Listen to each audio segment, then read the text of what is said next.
Bonsoir mon père, merci Bonsoir. d'accepter de donner un peu de votre temps pour cette modeste chaîne qui voudrait contribuer à promouvoir l'amour de Dieu et particulièrement pendant ce temps de carême. Alors tout d'abord, le carême c'est quoi?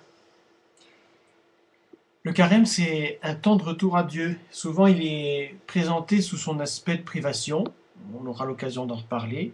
Mais surtout, ce qui est important à considérer, c'est que c'est un temps favorable pour revenir au Seigneur. Et le carême, c'est pour qui? Alors le carême, il s'adresse à des personnes qui sont motivées à revenir au Seigneur. Il s'adresse en particulier et d'une manière privilégiée aux catholiques. Même si l'appel à la conversion est universel. Bon, enfin, il est d'abord, premièrement, destiné aux catholiques.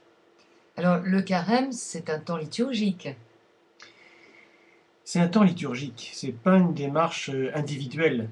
C'est en effet tout un peuple qui est en marche vers son Seigneur et qui reprend la pédagogie des 40 ans du peuple hébreu dans le désert. Là, c'est 40 jours qui symboliquement reprennent ce chemin du peuple vers la terre promise, vers le royaume du Seigneur. Le carême, c'est comment? Le carême, bien sûr, c'est pas le temps de la joie exubérante et des distractions superficielles, mais c'est quand même un temps de joie profonde. On le présente peut-être pas suffisamment sous cet aspect, mais ça ne peut être qu'un temps de joie puisque c'est un temps de conversion. Et là où un seul pécheur se convertit, il y a plus de bonheur, de joie au ciel, nous dit la Bible, que pour des justes qui n'ont pas besoin de conversion. Donc c'est le temps du retour à Dieu et ce ne peut être qu'un temps de joie profonde. Pourquoi, quand on entend parler du carême, pourquoi en fait le carême a tellement mauvaise presse? Justement parce qu'on voit cet aspect de privation, et puis peut-être aussi parce que c'est un chemin commun qui est proposé. À l'heure actuelle, on recherche beaucoup des chemins individuels. Alors le carême vient un peu nous prendre à rebrousse-poil dans notre mentalité actuelle, qui est très individualiste.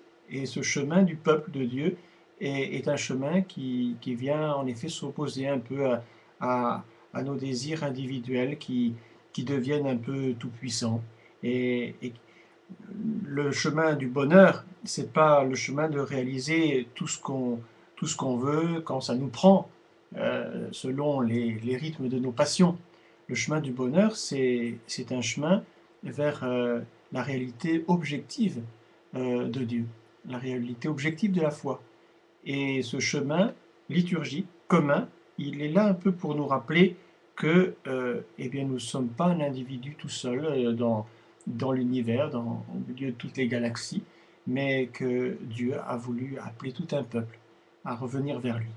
Alors on peut dire que le carême, c'est comme une équipe d'athlètes qui travaillent ensemble et qui vont se passer le relais.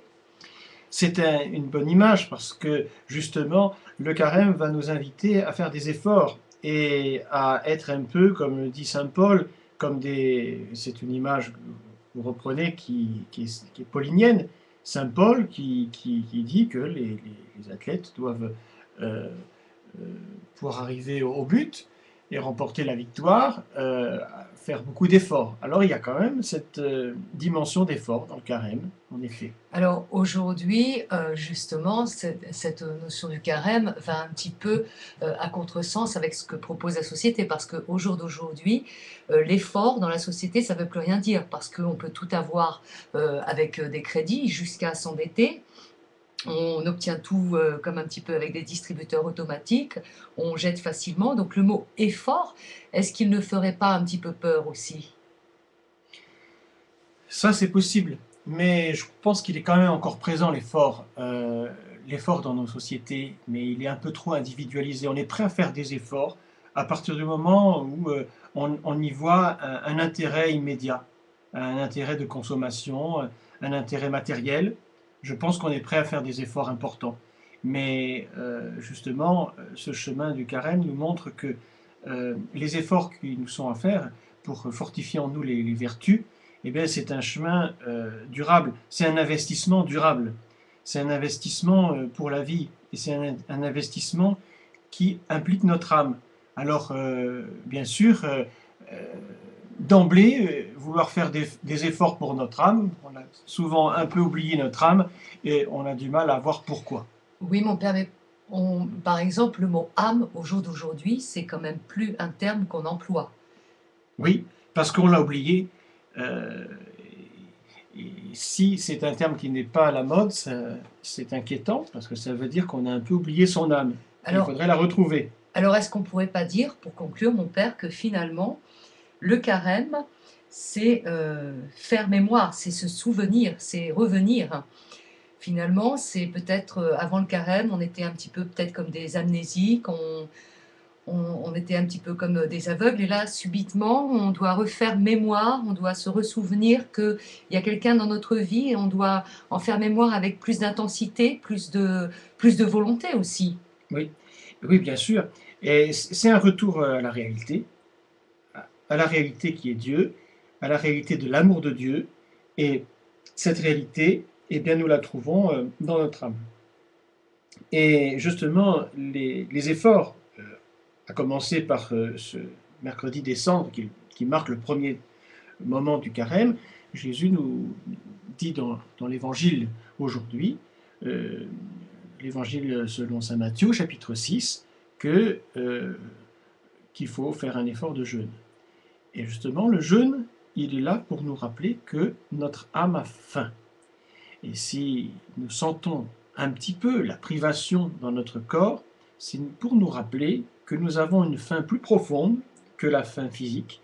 C'est le désir, la faim de l'âme euh, que nous portons tous, mais que nous avons tendance à oublier. Merci mon père. En fait, en faisant cette conclusion, vous évoquez déjà le sujet de demain qui parlera justement des désordres de la chair. Donc Pourquoi pas? voilà, je vous remercie, je vous souhaite une bonne soirée, je vous souhaite à tous une bonne continuité dans ce carême et que vous puissiez garder la veille de l'amour. Merci, à demain. Au revoir.